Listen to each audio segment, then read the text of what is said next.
Oke guys, jumpa kembali dengan HSP Channel Video. Apa kabar semua? Tentunya hari ini lebih baik daripada hari yang kemarin.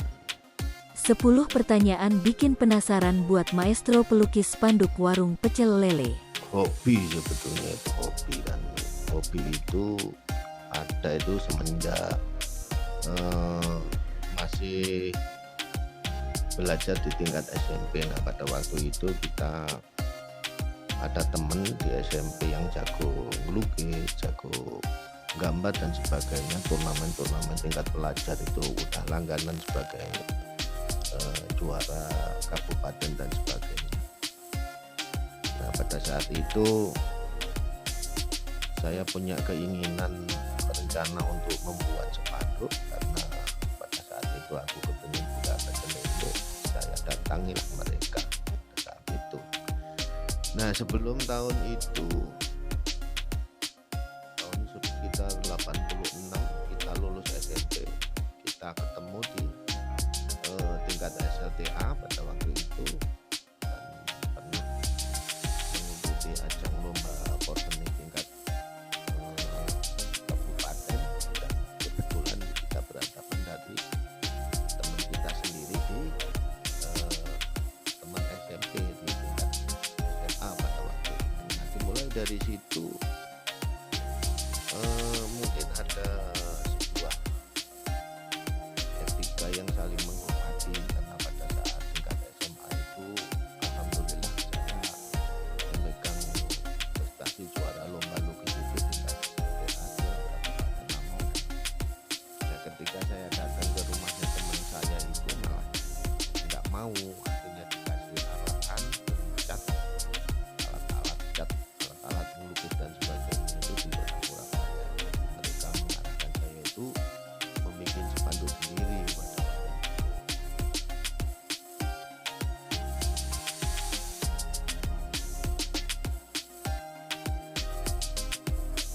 Oke sahabat HSP semuanya, jangan lupa dengan channel ini tekan tombol like, dan juga jika ada masukan atau pertanyaan bisa ditulis di kolom komentar, dan juga bisa di share kepada teman yang lain jika Anda kepingin berbagi informasi dengan video ini. Jangan lupa di subscribe. Bagi yang sudah subscribe, kami ucapkan terima kasih, karena peluang untuk spanduk pecel lele itu berdasar pada pengalaman dagang pecel lele itu sendiri. Jadi saya itu melihat peluang di sana, dan spanduk dagang pecel lele itu semakin nambah, semakin berlipat-lipat.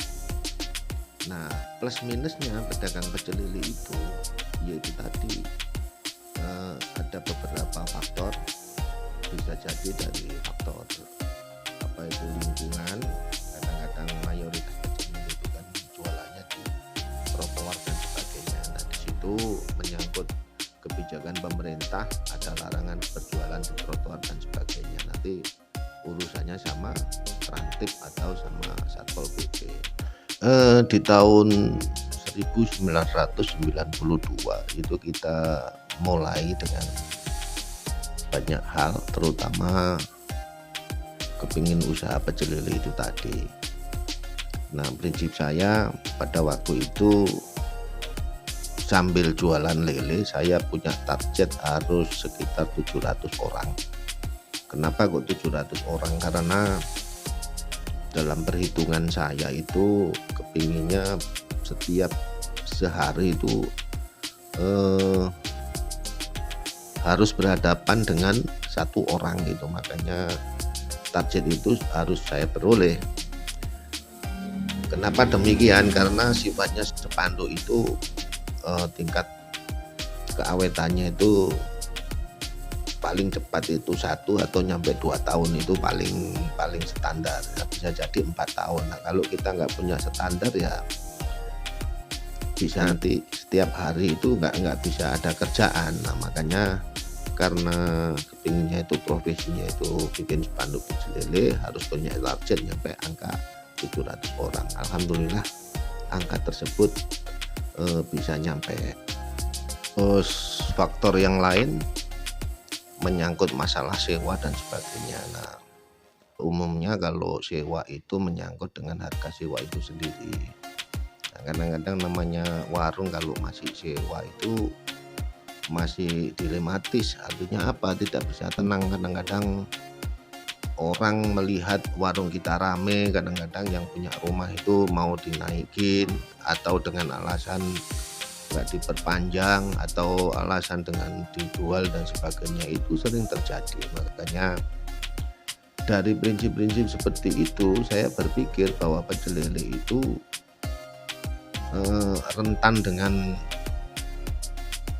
perpindahan dan sebagainya dari faktor Satpol PP maupun dari faktor sewa dan sebagainya. Nah, disitulah saya berpikir ngambil kerjaan yang masih ada kaitannya dengan pecel lele, yaitu tadi yang saya ambil ke spanduknya. Jadi itulah tadi kekurangan bagi pedagang pecel lele yang seperti saya sebutkan tadi, diantaranya masalah kebijakan pemerintah dan soal sewa. Nah, di situ saya pikir nggak nyaman. Nah, kembali lagi ke depan, jadi kalau spanduk itu bisa jadi nanti dibawa kemanapun juga masih aman. Artinya apa? Mau kita bikinnya itu mau di rumah, mau pindah kemana, itu tetap bisa berjalan. Apalagi sekarang itu sistemnya itu sudah di media sosial, jadi kita itu sifat sistem marketnya itu berdasar pada gadget atau media sosial itu tadi. Nah, disitulah ada peluang sebetulnya untuk usaha spanduknya. Oke sahabat HSP semuanya, terima kasih sudah mengikuti video ini sampai selesai. Jumpa kembali dengan video yang akan datang. Wassalamualaikum warahmatullahi wabarakatuh.